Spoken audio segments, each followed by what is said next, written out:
You know, I have a nephew who's really, really a funny kid. He's full of creative imagination. His name is Judah, and he's quite shrewd. And in my opinion, this little kid, he's 7 years old. He's got a lot of sechel for his age. Now, some of the kids I know in the neighborhood, they make lemonade stands and they sell cookies. This little guy came up with a great creative enterprise. An 8-ball stand. You know what 8-ball is? It's this little ball that you twist around, shake, and you flip it over and it gives you answers. Okay, so this is what this guy did. He set up a stand with an 8-ball. And for a price of a mere quarter, you can ask his 8-ball whatever question you wish. And of course, this is a brilliant enterprise. Just think about it. Non-consumable good, no batteries, just keep shaking it and collecting quarters. It's amazing. And this kid is so genius. I love it. It's brilliant. Then, if you don't like the answer that you get from the 8-ball, guess what? Just give it another shake and another quarter, right? And Judah, he even said that, for an extra quarter, I will give you personal advice and wisdom. This is 7 years old. And he says, but I have to whisper it to you because all these other people may hear it and they didn't pay for it. So he would whisper it. And later he told his dad, Dad, I don't really have a lot of really good advice. I actually tell them, everyone, the same exact advice over and over and over. But they don't seem to mind. So, the reason I'm telling you this story is because in our reading this week, in the Torah, it describes the garments of the high priest. And they're quite unusual and they're quite symbolic. And there's one particular part of the garment that is very, very mysterious, I would say. There's this one particular part of the garment that's supposed to give you answers to questions. And there's many explanations of what this garment was really like and how it was working. I'm not quite sure we even know exactly. Hashem does not give us all the details. He gives us some, but a lot of it was just left up to Moshe and Aharon, and they knew what they were doing. And this particular part of the priestly garment was supposed to actually answer questions that the priest would ask. And it's supposed to give you God's will. Who wouldn't like to know God's will? Exactly. So, obviously, my mind is going straight to that piece of garment, and I'm curious about it. Naturally, it's called Urim, it's Mim, okay? And that grabs my attention. So I guess for that same reason is why my nephew's 8-ball enterprise is so crazy successful, is because we want to know. We have questions that we're willing to put out there, and we want answers to these questions. It's a normal human desire to have that. So if you're tracking with me, I'm talking about Exodus chapter 28, and verse 29 says this: V'nasach Aaron et shmot b'nei Israel, and Aaron shall carry the names of the sons of Israel.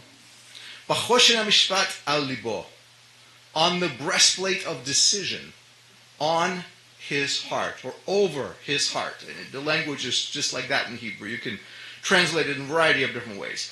But what's important for us to understand as we read this passage in Torah is that Aaron's vestments had this beautiful breastplate with 12 precious stones on them. And in those stones, and on those stones, were inscribed the names of the 12 sons of Israel, the 12 tribes. So he literally carried the names of all the sons of Israel on his heart every day when he performed his priestly duties.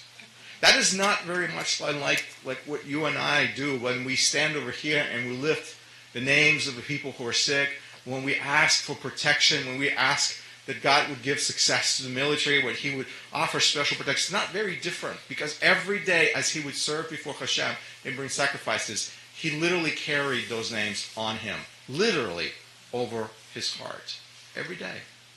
And so apparently this breastplate was somehow folded, or it had some sort of a compartment, because verse 30, as I read it, it says that this unique item called Urim v'Tumim, they were carried inside the breastplate. Now, Hashem also says this in verse 30. It says, "V'nasa Aaron et hamishpat b'nei Yisrael al libo lifnei Adonai tamid." And it translates as, "And Aaron will carry." And then literally it says, "the judgment," hamishpat. Or you can translate it as decision or verdict of the sons of Israel upon his heart before Adonai perpetually. That is what Urim v'Tumim was called, judgment. Such an interesting wording. I find it so absolutely intriguing.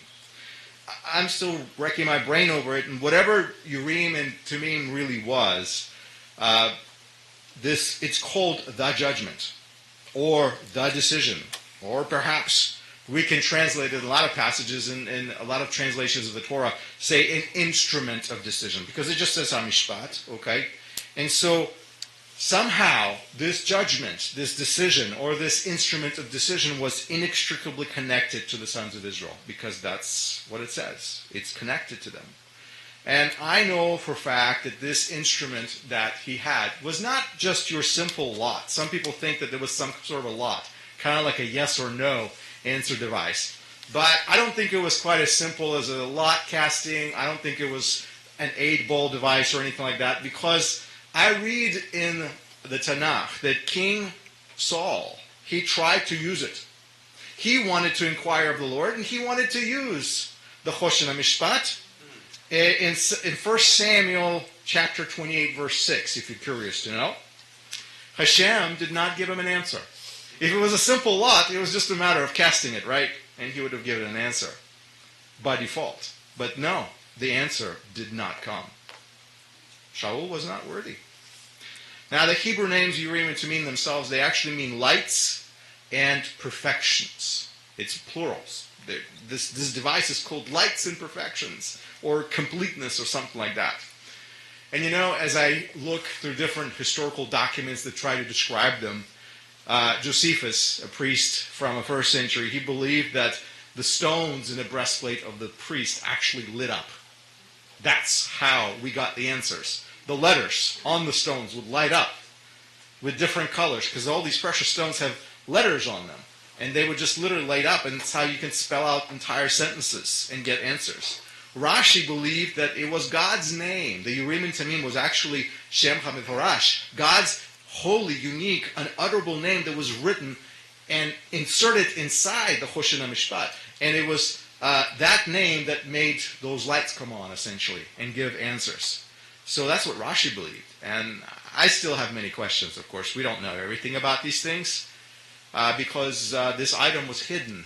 It was hidden because I believe it was probably King Josiah hid it when he saw that a possibility of invasion would come and rob this precious item from Israel. So I believe that these descriptions in the Torah were not just given to us so we can scratch our heads and wonder about it. I also believe that Torah was given to us to inspire us, to speak deep truths into our hearts even today. So what can we learn from this Choshen HaMishpat, from the Urim and Tumim? I have a couple of ideas for you, a couple of thoughts, a couple of principles that I wanted to share that came to me as I meditated upon these words. And here's the first one. To know Hashem's will, look at Israel. If you want to know Hashem's will, that's where you should direct your gaze. Israel is not the source of true spiritual light. Don't be mistaken. Hashem is the source of true spiritual light. But the Creator's desire is that He can be seen through Israel. Don't ask me why, I don't know. The spiritual light that was created, if God truly does communicate through light in this kind of way, there was a spiritual light that was created. It was created before the sun, before the moon, before the stars. We read that in Bereshit in the very beginning. And this light was hidden, the sages say, because the world was not ready for it. The world was actually not worthy of it. So Hashem took that light, created that light, and then He concealed that light from us. Is it that light that communicates to us? Perhaps in the Acharit Kayimim, perhaps in the Olam Haba, we would experience this light again, where the whole world will be lit up with that supernatural light of Hashem. when the stars will pass and the sun will be no more. So I wonder. But Urim and Tumim, these unique items, the divine light, His perfection in this world is always manifested through God's people. That's something I know. That's something that I can observe. That's something that I can show you over and over.